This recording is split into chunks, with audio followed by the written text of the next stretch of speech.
is Susie, our American bald eagle. Thank you. Bald eagles can be found in Florida and all the way up to Alaska.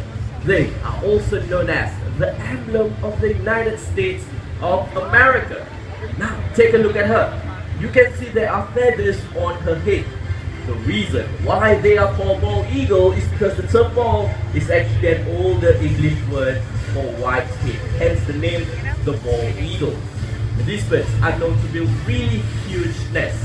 If you're wondering about the size, take a look at the pond right behind me. It will give you an idea. And the world record for the heaviest nest weighs up to 2 tons. Very impressive indeed. By the way, she's 15 years old this year. It's time to head back home. Thank you, Susie, American bald eagle.